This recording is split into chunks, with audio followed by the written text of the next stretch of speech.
Having supported feminism for over a decade, it has come to my attention that feminism today is now far too religious and lacking any real logic or reason.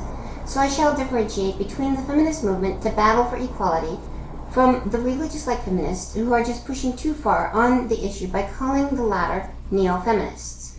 Feminism was about asserting that the differences between genders was not as vast as the stereotypes had purported. In short, it is stating that women are as capable as men and should be given equal treatment by society. In the US, we are pretty close to this. Some subcultures are slow to catch up, but the legal system is regarding gender as far less important in most cases. And the battle for equality should be aimed at other countries lacking this balance completely, such as the Middle East, where women are still considered lesser people by the government itself. The neo-feminists are not trying to help other women though. They enjoy the equality, yet instead of setting their sights on other places where women are treated as actual objects, they find things in cultures and subcultures to whine about that are truly non-issues. Sexism is, sadly, a genetic effect of having reproduction based on a binary gender system. Even when that binary is not as rigid as we have discovered, it is still part of the sex drive. There are positive forms of sexism, which will surprise many people and anger the neo-feminists when I point this out, but it is true. Let's look at the now well-known elevator example to demonstrate some of the positive points being ignored by the neo-feminists. A man and a woman are in a hotel elevator, late night, after having been drinking in a bar.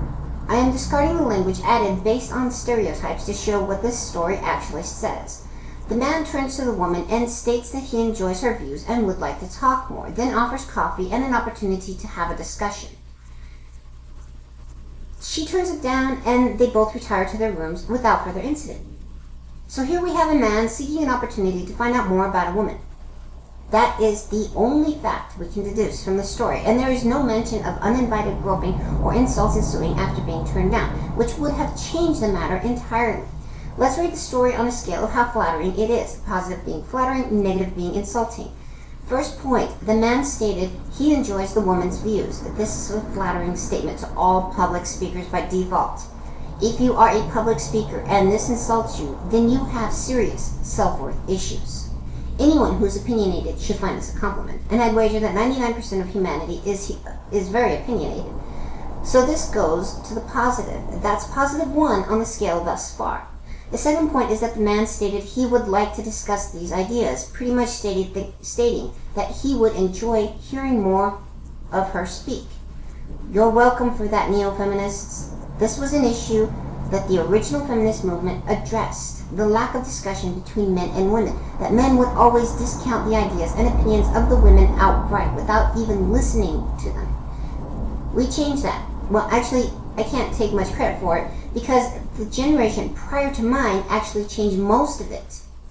So this inherently gets a positive 1 to the scale. So we have a total of positive 2 on the flattery scale at this point. I fail to see how this situation is in any way detrimental to the woman. Well, let's look at the next point in the story. He offers coffee in a quiet location. Now the story is, of course, during the late hours after being in a bar for a long period of time, and bars are noisy. Being late, a diner would have been a better option, but going to a room could be just as well intended. But here's the thing. He stated his room specifically. I believe we may have a strike here. Oh wait, you can leave his room at any time, and without him knowing your room, you can retreat to safety without fear of being stalked. Now, had he suggested her room, that would have been a warning flag. So this point is a 0. It has no effect on the situation and actually places the woman in a far safer position. Would having a complete stranger come to your home be safe, or would you going to their home be safer for you? The answer for anyone who knows anything about safety and internet meetups is going to their home or a neutral location if one is available. I could go into great detail and waste a lot of time on the reasons going to their room is the safer situation, but I am hoping my viewers are intelligent enough to know these already, so I do not have to waste their time. So we're still at the positive 2 on the flattery scale. Well, she said no, and they went their own ways. This is another 0 point, and the most important key to the entire situation, as well as the one completely ignored and forgotten. However, let's return to the story a bit longer. The only way in which this positive 2 could be brought to a 0 is if stereotypes actually had meaning. There's literally no way in which the story could demonstrate an insult. even if there was more read into it than was stated. Unless you are psychic, you would not know the true intent of the man. That is granted. However, that also means that his intentions could go either way.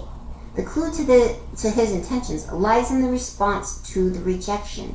A non-aggressive response would demonstrate an innocent intent, and he was just wanting to talk and nothing more.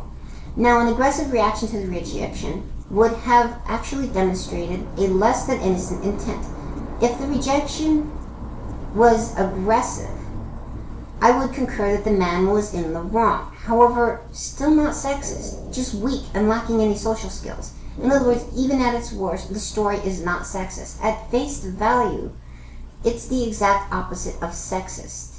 It is complimentary to the woman. This is the big problem I have with the neo-feminist movement. It is actually portraying us as weaker than men. It is portraying us as if we need to always be on guard because men are all seeking and capable of dominating us. We are not weak and we cannot be dominated. The original feminists proved that, and by reading more into a situation like this, you are insulting them. As I stated, the reaction to rejection determines the intent much clearer. Being flirted with, a sexual advance, or even a simple compliment on appearance is flattery and complimentary. However, when turned down, the response is what determines if that complimentary action is wrong. If the reaction is a smile, then no other intent. The other person was simply intent on being polite and meant no harm. Take it for what it is, a polite compliment. If the reaction is defensive, then it was simply the other person was giving in to a primal urge and still meant no offense. Just laugh it off and tell them it's okay, but you're still not interested. If the reaction to rejection is insult, violence, or anger of any sort, then you have reason and right to complain, as the other person was objectifying you outright and does not believe you have the right to turn them down. This is also not exclusive to male and female interactions, though. So by ignoring the other situations in which this happens, you are completely destroying your own argument. In many situations, the reaction is the key, not the approach. Approaches are simply that, an approach. They breach the subject and initiate the discussion, but the reaction that follows betray the intent of those involved. The approach can rarely determine anything more than the fact that the person wishes to communicate. In essence, the neo-feminists are mucking up the waters, making it more difficult to find true sexism and combat it. Almost as if the submissive Christian housewives have infiltrated the entire movement in an attempt to create a situation in which the government will just ignore the entire movement, which is even more insulting to us older feminists. When a group that does good becomes too extreme, it ceases to have a positive influence on the rest of the culture. It ceases to promote positive change in society as a whole. We are seeing this as the women of the Middle East are struggling on their own far too much lately. Many incidents there that should have got months of outrage here are just getting blips on the internet, and that is not right, positive, or good in any way. A woman was stoned in the Middle East for not giving sexual stimulation to her husband recently.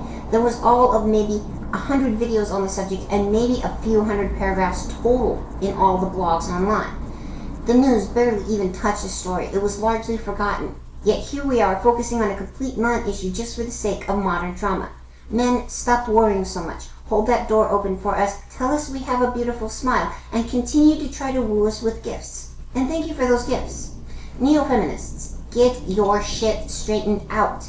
There are far more important issues, such as the Republican war on women and the religious nonsense that still preaches women should remain submissive and as property. Then the biggest issue. There is yet to be a female president in the United States.